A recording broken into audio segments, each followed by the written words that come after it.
kerja kuat tapi kasih tahu di sebelah yang hanya kerja tapi tidak tahu berdoa itu. 1, 2, 3.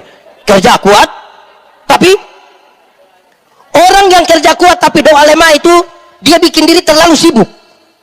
Bahkan kadang-kadang dia sibuk dengan tidak wajar. Beberapa orang masih sempat ganti pakaian, dia tidak ganti. Sibuk. Orang yang kerja kuat tapi doa lemah, jangan coba-coba suruh dia doa makan. Dia tidak tahu doa itu. Kita bilang, Pak, sebentar doa makan. Kok sembarang saja, dia tidak berani doa. Di sini ada yang rajin kerja tapi tidak tahu berdoa. Jemaat, orang yang kerja kuat tapi doa lemah, dia tahu menjadi kaya tapi dia tidak tahu menjadi bahagia. Orang kerja kuat tapi doa lemah, dia tahu bagaimana mengumpulkan uang yang banyak tapi dia tidak tahu cara menikmati. Lama-lama dia menjadi budak dari pekerjaan. Lama-lama dia gampang terbeli dengan uang. Orang kerja kuat dan doa lemah itu, di kampung saya suka bilang, kumpul uang banyak-banyak tapi tidak pernah jalan-jalan dengan keluarga ke Surabaya. Nanti satu waktu dia di Surabaya baru dia telepon, pendeta, yo, saya di Surabaya, enak kok pesiar-pesiar. Tidak pendeta, saya di rumah sakit Dr. Sutomo. Sudah dapat rujukan dulu baru datang kembali. Ada begitu di Jakarta juga. Bahaya itu.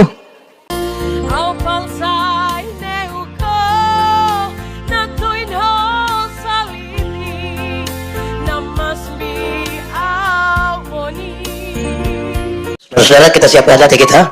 Kita berdoa untuk pemberitaan firman di malam sukacita ini. Mari berdoa. Ya Tuhan, tibalah saatnya. Kami akan membaca dan merenungkan firman-Mu. Tapi siapa kami ini Tuhan? Kami terlalu berdosa. Karena itu tidak mungkin bagi kami untuk mengerti firman-Mu kecuali kalau Tuhan menolong kami. Oleh kuat kuasa Roh Kudus-Mu kami mohon hari ini kami dimampukan. Bukan saja untuk mengerti firman Tuhan, tapi lebih dari itu kami dimampukan menjadi pelaku-pelaku firman-Mu. Diberkatilah kami semua di dalam nama Tuhan. Supaya kami pulang dengan sukacita oleh karena pemberitaan firman hari ini. Tuhan jauhkan semua penggoda pencobaan. Biar dalam damai-Mu kami belajar firman Tuhan. Kami rindu pada firman-Mu. Berfirmanlah bagi kami Tuhan di dalam nama Yesus. Firman yang hidup itu kami berdoa. Amin. Dalam sukacita kita di KKR Kemerdekaan ini, saja kita merenungkan kembali satu bagian pembacaan ini. Mari kita buka Alkitab surat 2 Tesalonika pasal 3 ayat 1 sampai ayat yang ketiga. 2 Tesalonika 3 ayat 1 sampai ayat yang ketiga. Berdoa dan bekerja. Selanjutnya saudara-saudara, berdoalah untuk kami supaya firman Tuhan beroleh kemajuan dan dimuliakan, sama seperti yang telah terjadi di antara kamu, dan supaya kami terlepas dari para pengacau dan orang-orang jahat, sebab bukan semua orang beroleh iman. Tetapi Tuhan adalah setia, Ia akan menguatkan hatimu dan memelihara kamu terhadap yang jahat. Demikian firman Tuhan. Berbahagia setiap orang yang mendengar firman, memelihara dan melakukan dalam hidup setiap hari. Shalom. Itu terlalu lemah, itu kuat sedikit. Shalom. Ada sebuah riset mengatakan begini, kalau orang hidup 70 tahun, waktu yang dipakai untuk tidur, untuk apa? Itu kira-kira 23 tahun sampai 30 tahun. Berapa? 23 sampai 30 tahun. Hanya tidur. Ini belum yang sudah tambah tua, itu tidur lebih banyak. Ini tidak termasuk yang pendeta khotbah dia tidur. Ini juga tidak termasuk yang bangun terlambat. Itu lebih dari 30, mungkin 36. Tidur sudah berapa tahun? 23 sampai 30. Kerja. Riset ini mengatakan, kalau orang hidup sampai 70 tahun, waktu yang dipakai untuk bekerja, kerja profesional dengan hitungan 7 sampai 8 jam per hari, 7 sampai 8 jam per hari, maka dia bekerja kira-kira 16 tahun. Berapa tahun?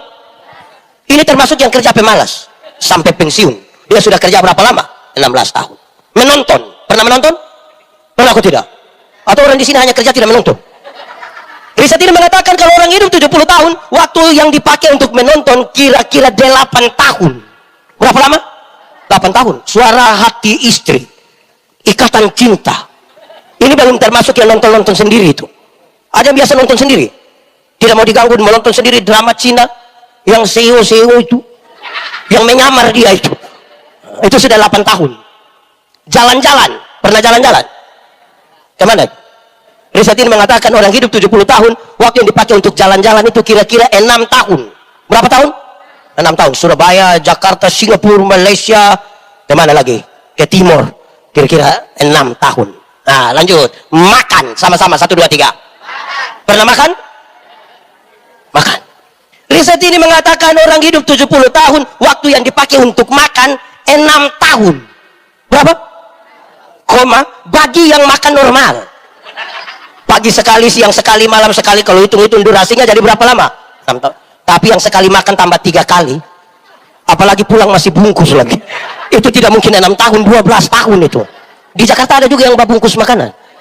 Oh, masih ada juga. Sama dong kalau begitu. Santai, sama-sama 1, 2, 3. Pernah santai? Atau orang Jakarta tegang-tegang semua, tidak santai-santai. Riset ini mengatakan orang hidup 70 tahun, waktu yang dipakai untuk bersantai-santai dan tidak mau diganggu itu 4,5 tahun. Berapa?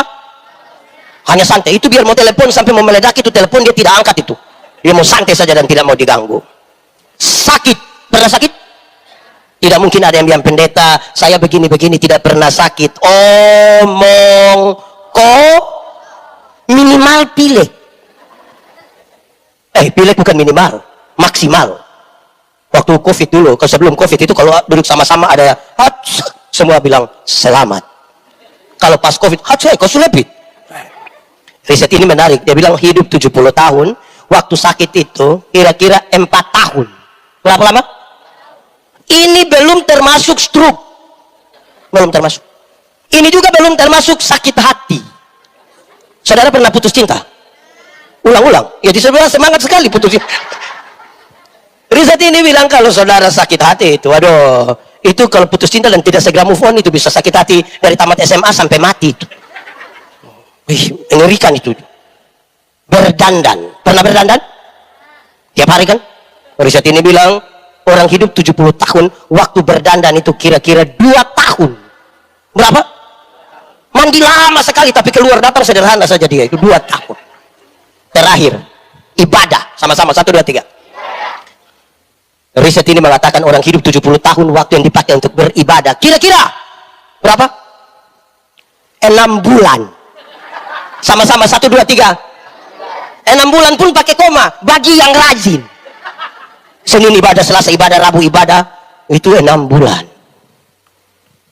Tapi yang 1 tahun gereja 2 kali, yang hanya Natal dan ya, tahun baru tidak mungkin karena dia mabuk dari tanggal 31 sampai tidak mungkin.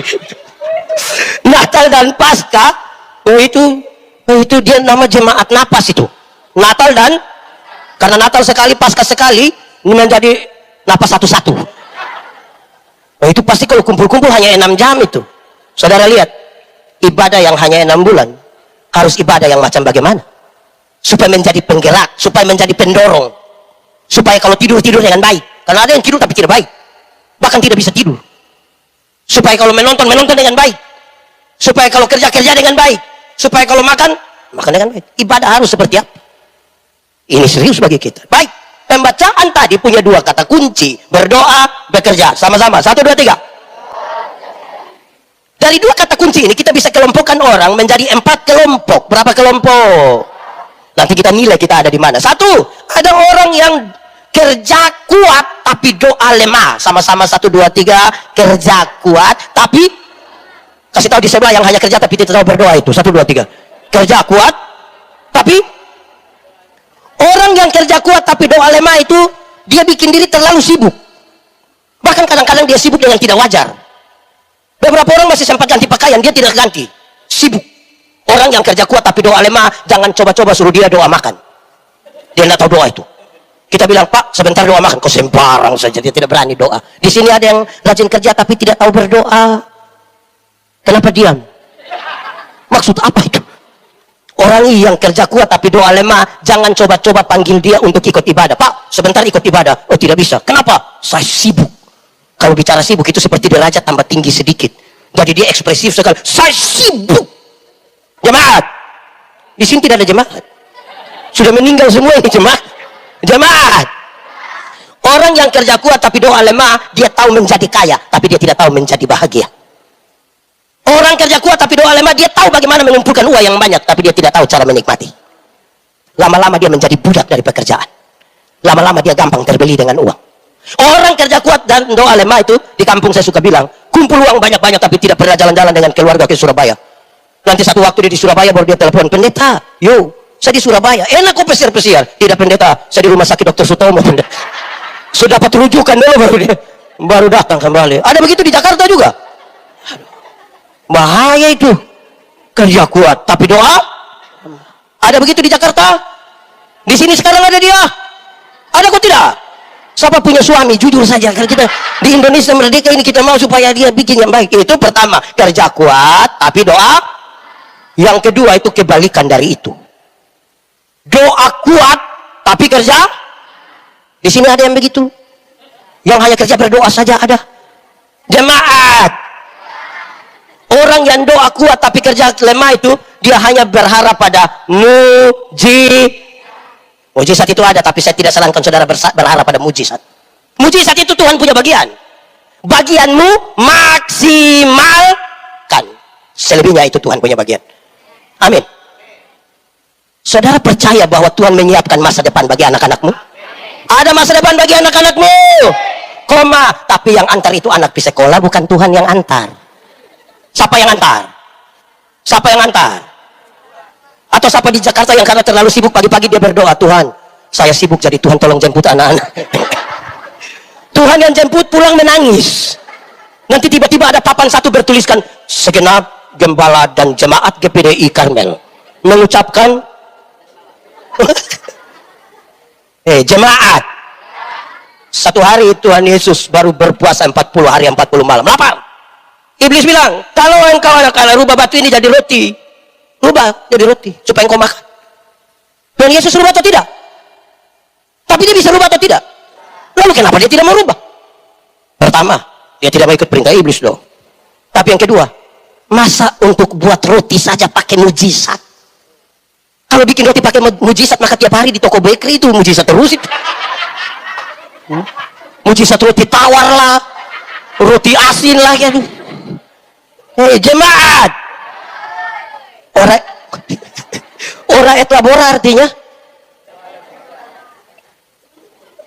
kalau ora et labora artinya berdoa dan bekerja, itu nilai hanya 75. Mau yang 100? Mau? Yang 100 itu ora et labora, itu artinya berdoa dan bekerja keras. Berdoa dan jangan balik doanya yang keras, kerja lemah. Amin. Tuhan memberi makan pada burung pipit, tapi tidak melemparkan gandum ke dalam sangkar. Itu burung harus keluar mencari makan di mana-mana dengan resiko kena apa itu. Di sini ada juga ketepil burung. Kasihan itu orang itu. Jemaat, dalam berdoa dan bekerja itu ada yang namanya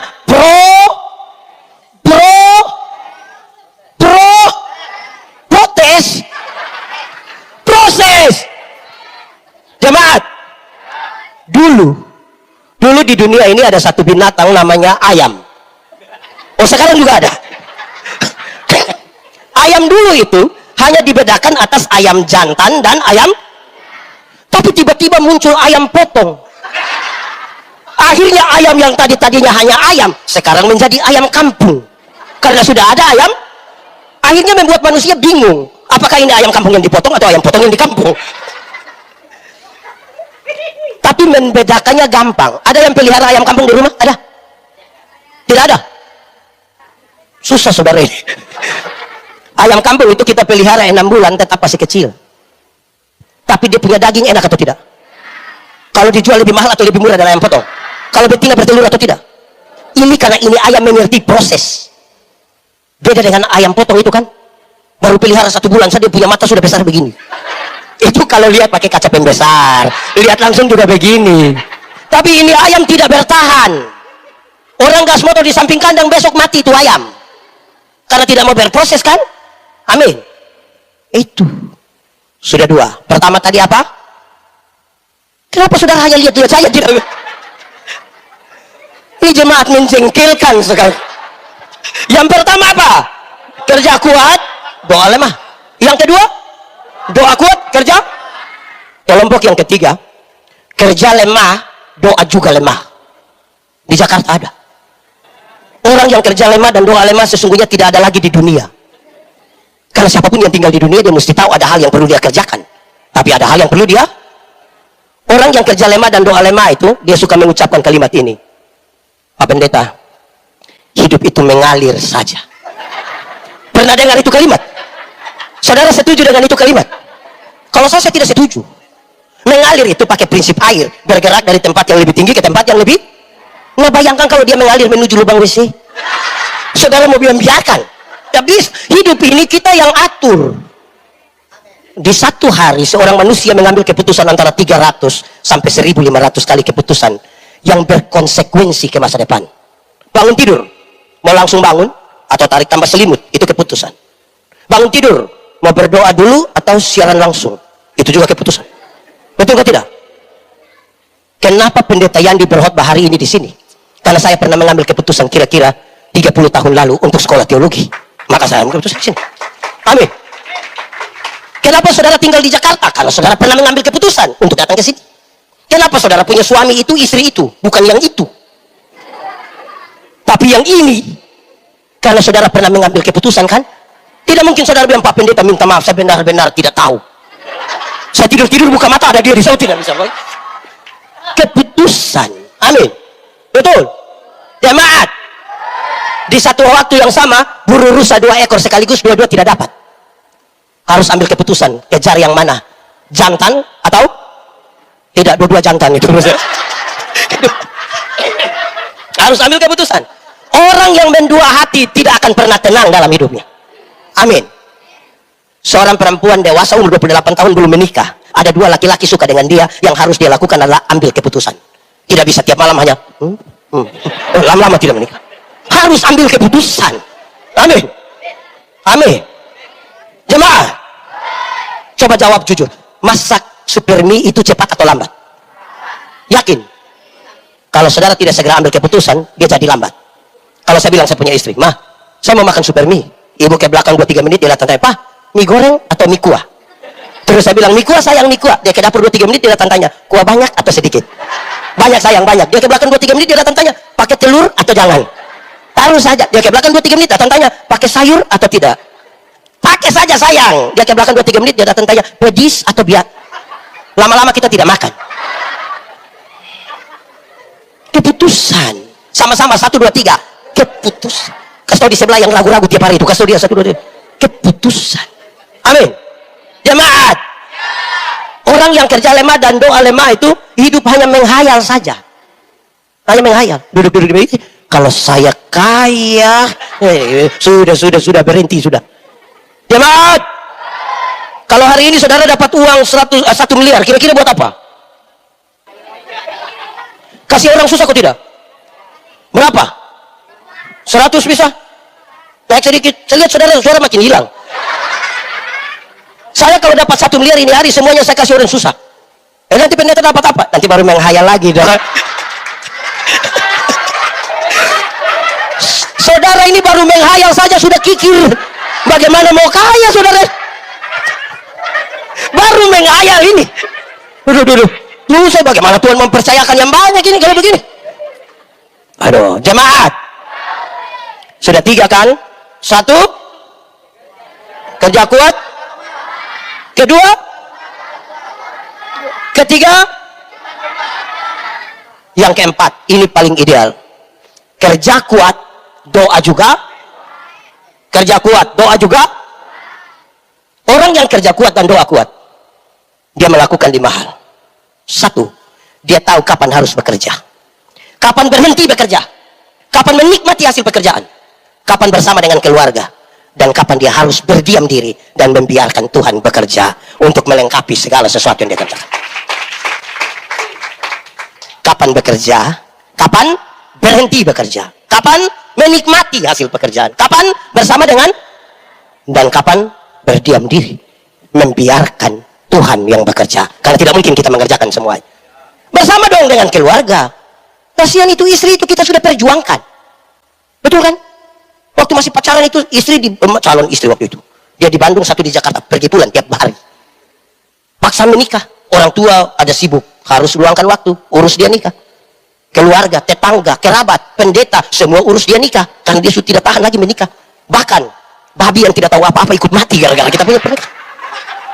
Kenapa sudah menikah kita abaikan dia begitu saja? Susah sekali itu. Baik, jemaat. Itu baru pengantar. Baru mau khotbah sekarang. Jemaat. Paulus, Silwanus, dan Timotius kirim surat kepada jemaat. Dia bilang begini, jemaat, bukan yang kamu, yang itu. menjengkelkan.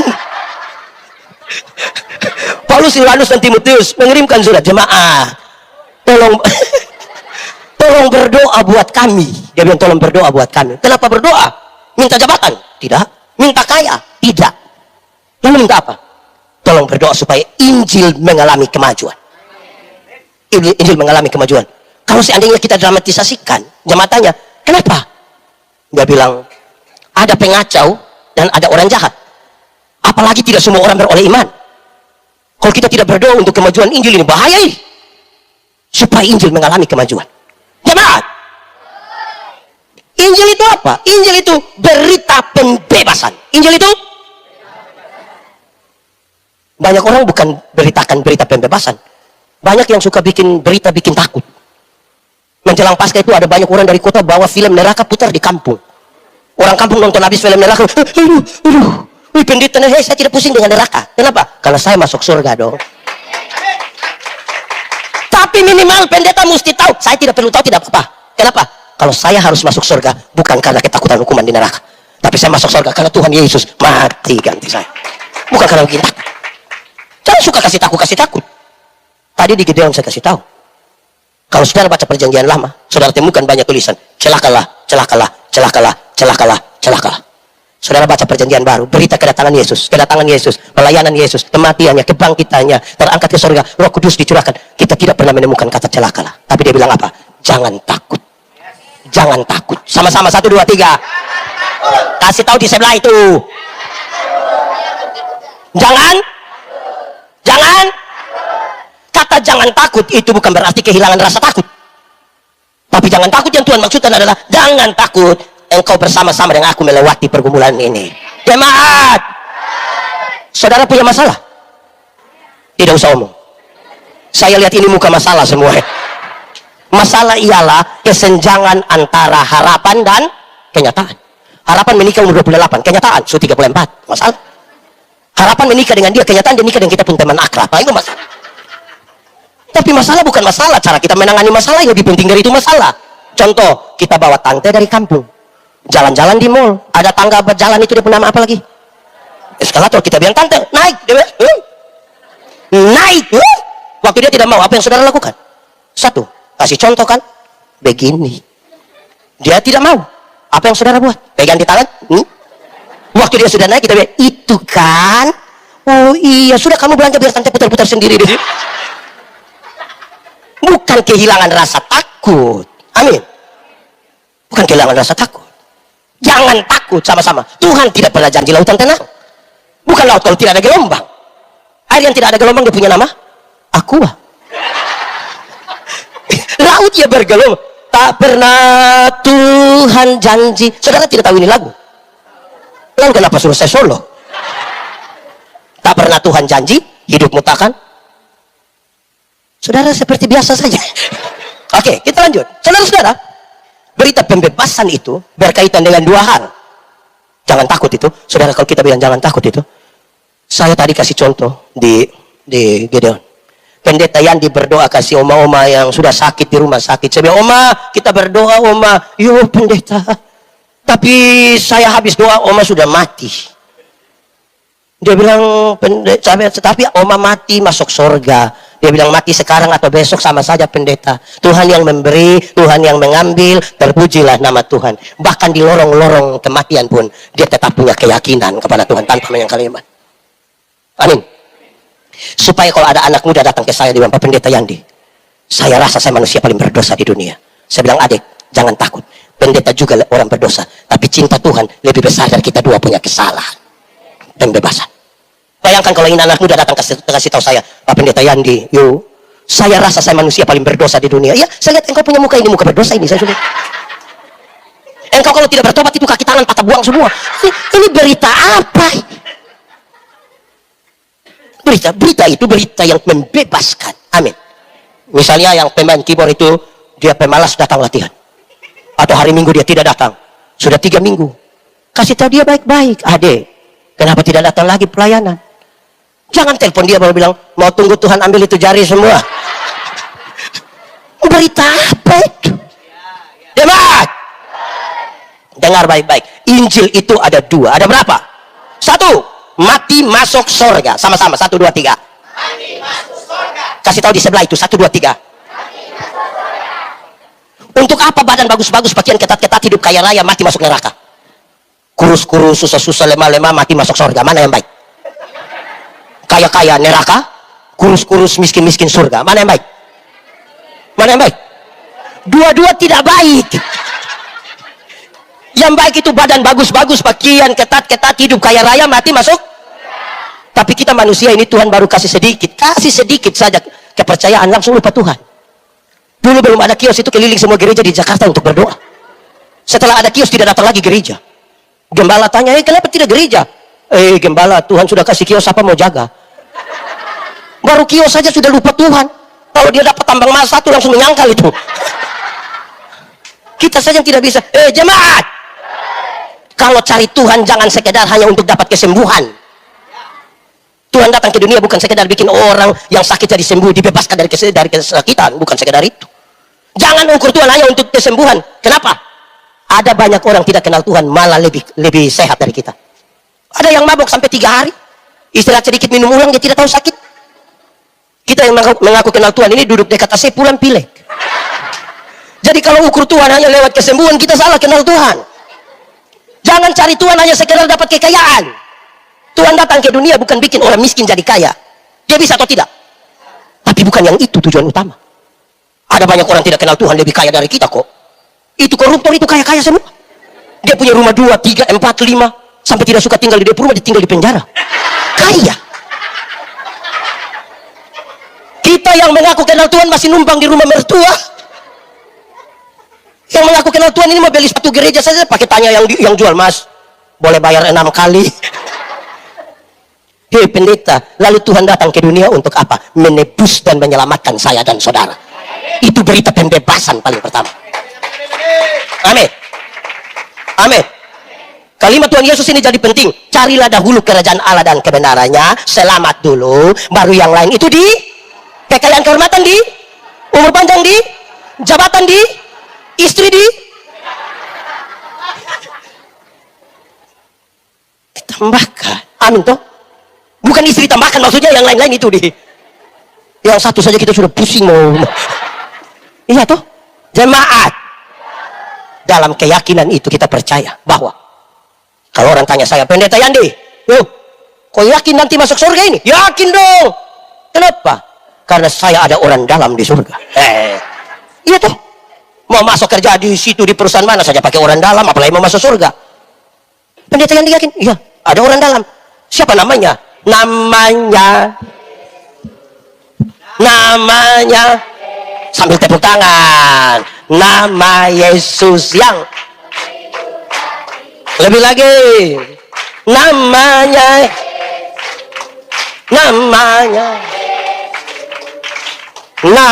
Yesus yang, amin. Itu Injil pertama masuk surga. Kenapa? Semua yang jasmani akan punya waktu berhenti. Latihan badan itu baik, tapi terbatas. Sementara ibadah itu mengandung janji. Baik untuk hidup hari ini maupun kehidupan di zaman yang, saudara tahu kalau seumur 50 tahun itu cantik atau tidak cantik tidak penting lagi dalam hidup. Tidak mungkin lagi disembunyikan di balik lipstik dan bedak. Waktu masih umur seperti yang penari-penari yang tadi lari-lari begini. 20-30 tahun kita rasa ini kinclong. Sudah 50, meleleh. Biar kita mau jaga bagaimana. Betul kok tidak? Saya punya teman satu itu, kami masih SMA, dia tato Guns N' Roses punya lambang yang ada melukis itu. Wih bagus. Tinta bagus, kulit bagus, kontrasnya dapat. Wih mantap, bagus. Umur 17 itu. Dia umur 43 tahun waktu dia sakit. Kami pergi lihat itu, saya juga sedih itu. Itu tato itu bukan seperti orang pangku kaki, seperti orang menyembah itu dia. Tidak bisa saudara andalkan yang kekuatan. Amin kok tidak? Saudara tato pertama mungkin naga. Ada api keluar dari mulut. Sudah 50 tahun ulat bulu. Berubah. Iya. Tato pertama itu bunga mawar, mawar merah. Ada duri. Sudah 50 tahun bunga pepaya. Apa yang kita banggakan? Ibu-ibu, kalau ada yang datang tanya, ibu seumur berapa? Terus ibu bilang, 50. Dia sengaja kaget. 50? Seperti 35. Jangan percaya. Masa 50 sama dengan 35? Yang 15 di mana? Ibu-ibu. Kalau ibu jalan dengan ibu punya anak gadis, terus ada yang tanya, yang ini siapa? Yang ini siapa? Ini anak gadis saya yang pertama. Sengaja kaget dia. Anak gadis? Seperti kakak adik. Jangan percaya. Masa mama sama anak seperti kakak adik? Mama sama anak kalau seperti kakak adik itu hanya dua kemungkinan. Kemungkinan pertama, dia punya anak gadis itu muka terlalu tua. Jadi dengan mamanya itu selisihnya sedikit. Atau kemungkinan kedua, dia punya mama menikah terlalu muda. Mungkin umur 5 tahun sudah nikah. Akan selesai. Jemaat, umur 60 tahun, ada jabatan atau tidak ada jabatan sama saja. Sudah pensiun. Rata-rata ASN, TNI, Polri, perusahaan-perusahaan itu kan kasih pensiun orang di sekitar umur 60. Waktu masih aktif itu kita datang, orang bisa bilang, "Sip, laksanakan, lanjut dan hormat." Aktif. Sudah pensiun itu paling-paling anak-anak yang baru tamat 3 bulan lihat kita, dia bilang, "Pak Tua, asam urat aman kah?" Umur 70 tahun, rumah besar atau rumah kecil sama saja. Apalagi rumah tingkat. Supaya pakai tongkat mau naik lantai rumah. Umurnya 80 tahun, kalau Tuhan izinkan kita semua umur panjang. Bahkan kaya atau miskin pun tidak penting. Tidak mungkin lagi beli B2 2 kilo makan sendiri, tidak mungkin. Kolesterol, jantung, asam urat, diabetes, darah tinggi, gigi tidak ada. Orang lain masih kunyah, kita tidak kunyah, kita seperti mall saja. Mall-mall dia punya rasa sudah habis, paling ayo begitu. Jadi berita Injil pertama itu masuk surga, amin toh, mantap toh. Kedua, tadi saya tanya di sana, saya bilang begini, surga lebih baik atau dunia lebih baik? Jawab. Jemaat menjengkelkan. Surga lebih baik atau dunia lebih baik? Yakin? Yes. Oke. Kalau begitu siapa mau pergi sekarang? Ada yang mau pergi sekarang? Jangan Pak, anak-anak masih kecil. Kita belum pergi ke surga yang lebih baik dari dunia karena belum waktu Tuhan. Tapi tanda-tanda kerajaan surga harus terjadi di rumah di mana kita tinggal. Harus terjadi di tengah-tengah bangsa ini. Harus terjadi di tengah-tengah persekutuan kita dalam gereja. Bicara kerajaan itu bicara pemerintahan. Kalau Allah memerintah, ada damai atau tidak? Ada kasih atau tidak? Ada keadilan atau tidak? Itu yang kurang dari negeri ini di 81 tahun. Itu yang kurang. Jadilah orang yang membawa damai. Amin. Jemaat, bangsa Israel ketika dibuang mengalami 3 persoalan. Berapa persoalan? 3 kalau pakai bahasa Indonesia? 3. Saudara, kok pikir lama ya? Kurang cinta bahasa Indonesia kah saudara? 3 kalau pakai bahasa Indonesia? 3. Pakai bahasa Inggris? Bahasa Dayak? 1. Secara politik mereka tidak punya pemimpin. Semua orang tidak suka dijajah, tapi siapa mau pimpin siapa? Kedua, secara ekonomi mereka rusak parah. Mereka hanya jadi budak 70 tahun. Makan saja susah, bagaimana mengumpulkan uang? Yang ketiga, setelah bait Allah di Yerusalem dihancurkan, tidak ada lagi tempat bagi mereka untuk belajar etika, moral, iman. Setelah 70 tahun di pembuangan Babel, mereka kembali. Melalui nabi-nabinya Tuhan bilang, kasih tahu bangsa itu, pulanglah ke Yerusalem, pulang. Tapi jangan duluan pilih pemimpin. Jangan urus duluan ekonomi. Bangun duluan bait Allah. Tempat di mana engkau belajar etika, moral, dan iman. Sebab jadi pemimpin, tapi kalau tidak punya etika, moral, iman, menghancurkan satu bangsa. Engkau kaya raya, tapi kalau tidak punya etika, moral, dan iman, menghancurkan keluarga. Bangun dulu, dia punya landasan iman. Karena tidak semua orang punya dada yang kuat jadi orang kaya. Tidak semua orang. Butuh landasan yang kuat. Amin. Satu hari, Lase mengumpulkan murid-muridnya. Ada 3 hal yang dibutuhkan oleh satu negara. Berapa hal? 1, tentara, sama-sama. 2, makanan. 3, kepercayaan. Ulang, 1, 2, 3. Terus dia bilang, murid-murid, dari 3 itu kasih kurang 1. Mereka berpikir sejenak, terus mereka bilang, kasih hilang saja tentara. Kamu tidak takut kalau satu negara tidak ada tentara? Tidak apa-apa. Asal kita bangun kehidupan yang baik, komunikasi dan politik dalam dan luar negeri yang baik, tidak ada tentara pun tidak apa-apa. Berarti tinggal makanan dan lalu dia bilang, kasih kurang satu lagi. Makanan dan kepercayaan, saudara lebih memilih kasih kurang? Jangan hanya lihat saya omong-omong. Makanan dan kepercayaan, saudara lebih memilih kasih kurang? Lebih memilih kasih kurang? Lebih memilih kasih kurang? Oh, sebentar tidak makan tidak apa-apa kan? Murid-murid berpikir sejenak dan mereka bilang, kasih hilang saja kepercayaan. Sebagai seorang guru yang baik, dia bilang, coba argumentasimu bagaimana? Mereka bilang, Bapak, untuk apa ada kepercayaan tapi lapar? Makan itu kepercayaan. Bapak, kan kita kerja-kerja ini untuk cari? Sejenak guru ini bilang, yang kamu katakan itu betul, tapi kamu harus ingat, kamu baru saja mengucapkan satu kalimat yang menghancurkan satu bangsa. Jangan hanya karena makanan engkau menjadi orang yang tidak bisa dipercaya. Jangan hanya karena uang menjadi orang yang tidak bisa dipercaya. Jangan hanya karena jabatan engkau menjadi orang yang tidak bisa dipercaya. Di negeri ini banyak orang pintar, tapi belum tentu bisa dipercaya. Itu yang merusak bangsa ini. Ini semua bisa dipercaya. Saya lihat saudara-saudara turun. Suami-suami, bisa dipercaya? Istri pinjam HP boleh? Hilang suara suami itu. Ada suami yang dia punya HP itu pola rumit. Biasa kalau orang bikin pola di HP itu kan hanya Z, Z, Z, Z. Dia punya Z, Z, Z. Pakai sidik jari lagi, kontak mata. Rahasia negara apa yang harus? Saya baca satu status di Facebook itu lucu sendiri. Dia bilang begini, istri ambil HP saya, istri ambil HP kami tidak takut, hanya deg-degan saja. Sudah hapus belum ini? Jemaat, membangun kepercayaan itu sebuah proses panjang. Amin. Jemaat, orang tolong kita terus kita bilang terima kasih, itu baik atau tidak? Yakin? Betul? Kalau begitu saya mau tanya, siapa yang pagi-pagi istri siap sarapan terus dengan yakin dia bilang, sayang, terima kasih? Ada? Ada? Lantas setelah suami-suami mendengar khotbah malam hari ini, besok orang mau coba. Pas pagi hari istri siap sarapan, lantas suami bilang, sayang, terima kasih. Saya mau tanya, ibu-ibu percaya? Ibu-ibu percaya? Loh, suami sendiri kok ibu tidak percaya? Betapa sulitnya membangun sebuah kepercayaan. Karena itu kalau sudah dipercaya jangan rusak itu kepercayaan. Pas suami bilang terima kasih, saya yakin istrinya pikiran itu.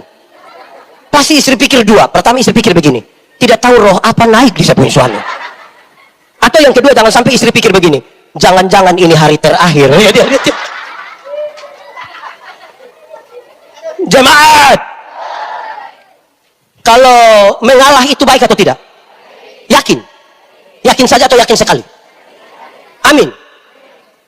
Kalau begitu setiap kali suami istri bertengkar, siapa mengalah duluan? Istri atau suami? Suami atau istri? Istri atau suami? Suami atau istri? Dua-dua tahu mengalah itu baik, tapi waktu bertengkar dua-dua tidak mau mengalah. Malam suami tidur di kebun dengan ular. Kalau terpaksa tidur sama-sama, suami hadap kiri, istri hadap, bicara atau tidak?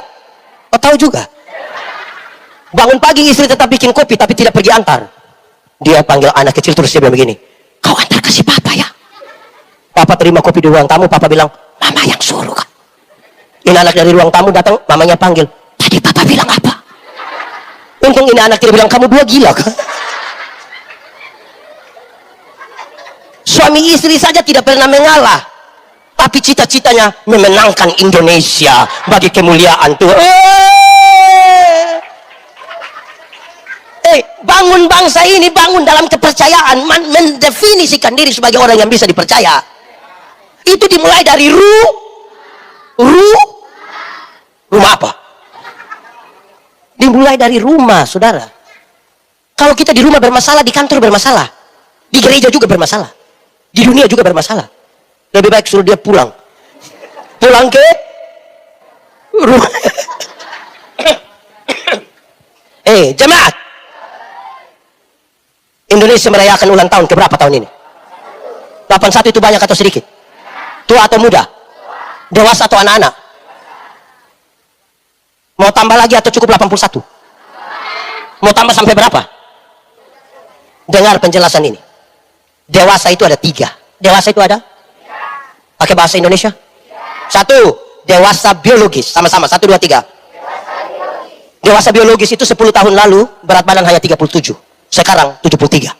Itu dewasa. Waktu itu pakai celana nomor 27 tidak ada masalah karena perut rata. Sekarang perut seperti ada 3. 1 di sini, 1 di sini. Itu dewasa apa? Makan tidur, makan tidur, makan tidur. Kalau cocok, ini berkaitan dengan pembangunan fisik. Sama-sama. 1, 2, 3. Di 81 tahun ini pembangunan fisik di Indonesia sudah aman.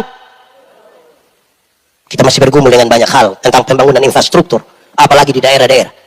Kita bekerja dan berdoa bersama supaya pembangunan di Indonesia mengalami kemajuan. Berhenti menghujat bangsa sendiri. Berhenti menghujat para pemimpin bangsa. Mari kita berdoa dan bekerja keras. Tadi saya lupa itu kata keras, makanya saya tambah. Kedua, dewasa, kedewasaan psikologi. Sama-sama. 1, 2, 3. Dewasa psikologi tidak tergantung umur dan berat badan. Umur 40 tahun, tapi kalau tukang tersinggung, sedikit-sedikit tersinggung, sedikit-sedikit tersinggung, sedikit-sedikit tersinggung. Tersinggung kok sedikit-sedikit. Di sini ada yang suka tersinggung. Menjengkelkan. Di Kupang itu kalau ada orang suka tersinggung di banyak orang, orang suka bilang, shh. Badannya besar, tapi pikirannya dia butuh kedewasaan psikologi. Ketiga, dewasa iman. Sama-sama. 1, 2, 3. Dewasa iman tidak tergantung berapa lama kita beribadah. Tidak tergantung berapa lama kita melayani Tuhan. Tidak tergantung berapa lama kita jadi orang Kristen. Dewasa iman, ada anak kecil umur 3 tahun, ada mimbar berat 10 kg. Anak 3 tahun bisa pikul mimbar 10 kg. 17 tahun kemudian dia umur 20 tahun. Bisa pikul mimbar yang 10 kg. Yang berubah anak atau mimbar. Itu dewasa iman. Tidak meminta beban menjadi ringan. Orang dewasa iman berdoa meminta bahu yang semakin kuat. Orang dewasa iman tidak merengek meminta masalah berubah. Karena dia tahu kalau Tuhan izinkan dia ada masalah, Tuhan tahu seberapa kuatnya dia. Karena itu hampir-hampir orang dewasa iman tidak meminta orang lain berubah. Tapi siapa yang berubah? Diri sendiri. Kadang-kadang kita terlalu sibuk meminta orang lain berubah, tapi tidak rubah diri sendiri. Padahal merubah Indonesia mulailah dari dirimu sendiri. Mulailah dari dirimu sendiri. Tidak sekedar memberi kritik tanpa solusi, apalagi tidak melakukan apa-apa. Saudara, apa beda antara kemerdekaan, perjuangan menuju kemerdekaan, dan mengisi kemerdekaan? Bedanya itu serius sekali. Orang yang berjuang bagi kemerdekaan mengorbankan segala sesuatu, bahkan nyawa dikorbankan. Tapi yang mengisi kemerdekaan, banyak yang mencari keuntungan dari kemerdekaan. Kapan kita berubah? Kalau kita yang mengisi kemerdekaan hanya sekedar mencari keuntungan di bangsa ini, bagaimana ini Indonesia mau berubah? Indonesia tanah pusaka abadi nan jaya. Indonesia sejak selalu dipuja-puja bangsa. Di sana dibuat, dibesarkan Bunda, tempat berlindung di hari tua sampai saya sedih. Jemaat, jadikan Indonesia sebagai rumah yang aman, dan kitalah utusan-utusan Tuhan untuk keamanan ini. Apa masalah di Indonesia? Banyak.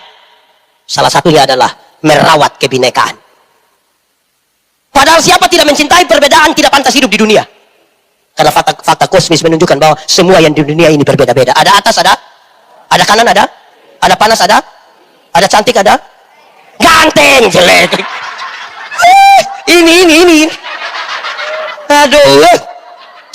Bahaya ini Indonesia, susah dengan yang begini. Cantik itu itu kan lawannya jelek, kayak gini. Terkontaminasi.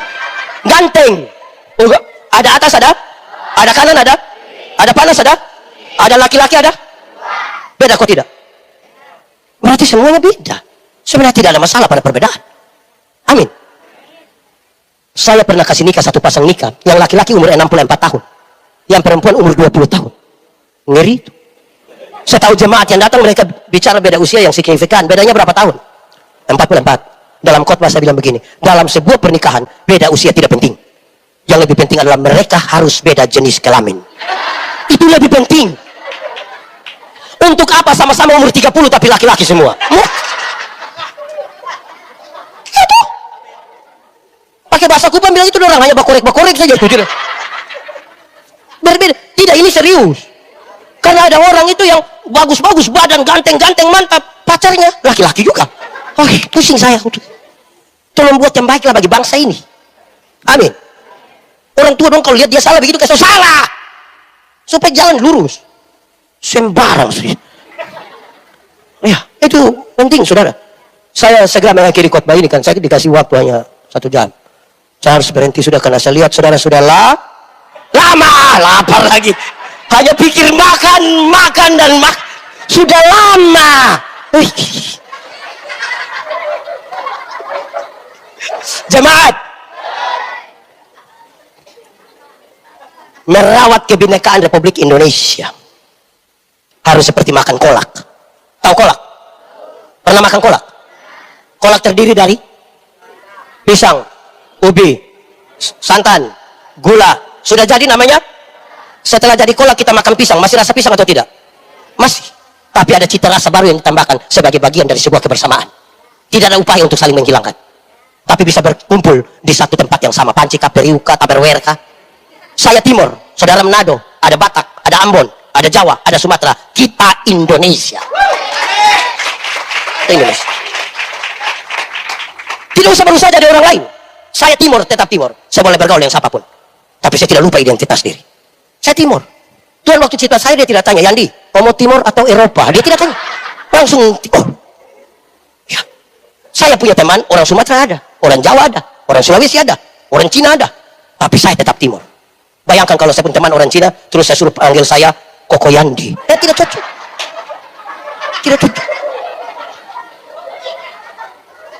Amin toh? Tadi itu budaya-budaya itu banyak di sini. Itulah Indonesia. Amin toh?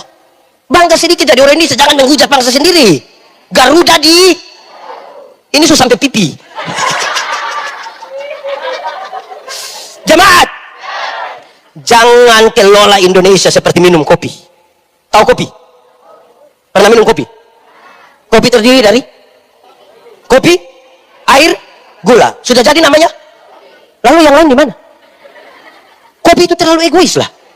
Kita semua tapi nama harus dia. Kita semua tapi nama harus dia. Menjengkelkan. Terlalu bikin diri inti. Jemaat.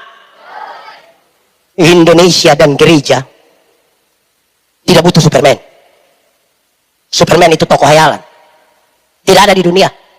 Apa yang kita bisa harapkan dari Superman itu? Yang pakai pakaian saja kebalik. Yang di dalam, di luar, di dalam. Warna biru lagi. Di gereja dan di Indonesia butuh super team. Sama-sama. Karena tidak ada orang yang tahu semua. Pintar itu terbatas. Bodoh itu yang tidak ada batas. Dia mengalir saja. Makanya di Kupang kalau ada orang terlalu bodoh, orang bilang, kau bodoh ukur-ukur sedikit. Jangan kau bawa itu bodoh semuanya. Saudara, ada KKR begini, pendeta Yandi datang tinggal khotbah. Yang urus kamera orang lain, yang main drum orang lain, gitar orang lain, keyboard orang lain. Saya khotbah kan kesatuan. Bukan keseragaman. Kesatuan. Bayangkan kalau pendeta Yandi datang khotbah-khotbah, dia turun syuting pakai kamera, dia pindah pukul banner, lama-lama gila itu pendeta. Amin toh? Saudara tahu tembok? Pernah lihat tembok? Yang mana itu tembok? Oh ini. Tembok terdiri dari batu, pasir, semen, air. Sudah jadi licin-licin begini, pasir kelihatan atau tidak? Kalau begitu kita semua sepakat garuk keluar itu pasir. Dalam sebuah kebersamaan sebagai bangsa dan negara, saudara mungkin tidak kelihatan, tapi bukan berarti saudara tidak berarti bagi bangsa ini. Dalam sebuah kebersamaan berbangsa dan negara, saudara mungkin kelihatan karena badan besar. Tapi bukan berarti orang lain tidak penting dalam hidup ini. Kita semua penting. Merdeka! Merdeka! Merdeka! Sekali merdeka! Mari tunduk kepala semua di hadapan Tuhan. Kalau kamu dengar suara, ya jangan keraskan hatimu. Minta Roh Kudus sembuhkan hati yang keras. Nikmati 1-2 menit bersama-sama dengan Tuhan. Katakan satu kalimat yang paling jujur bagi bangsa ini dan bagi hidupmu, bagi keluargamu. Bahkan mungkin yang tidak pernah saudara katakan kepada siapapun. Nikmati saja 1-2 menit ini. Tuhan Yesus menolong kita semua supaya dapat membangun kehidupan pribadi, keluarga, bergereja, berbangsa, dan bernegara dengan sesuatu yang baik. Ya Tuhan, terima kasih untuk firman-Mu. Kami berdoa supaya firman-Mu jadi pelita bagi kaki kami sekaligus terang bagi jalan kami. Supaya dalam tuntunan berita firman Tuhan kami menjalani kehidupan pribadi, keluarga, berbangsa, bernegara. Tuhan, kami berdoa biar bangsa ini diberkati. Kami berdoa bangsa ini penuh dengan kemuliaan bagi nama Tuhan. Kami berdoa supaya kami menjadi utusan-utusan Tuhan bagi bangsa ini, yang dimana kami ada nama Tuhan dipermuliakan. Diberkatilah kami semua di dalam nama Tuhan. Mereka yang datang dengan berbagai persoalan, dengarkanlah mereka dan jawablah seturut dengan kasih dan kemurahan-Mu. Berikanlah kepada kami iman supaya kami terus percaya pada Tuhan sekalipun kami dalam situasi hidup yang tidak menguntungkan. Terima kasih banyak ya Bapak, kami pulang dengan sukacita. Bukan karena kami tanpa masalah, tapi karena kami sungguh tahu Tuhan Yesus yang baik tidak akan pernah biarkan kami berjalan sendiri. Terpuji nama Tuhan. Di dalam nama Yesus kami berdoa.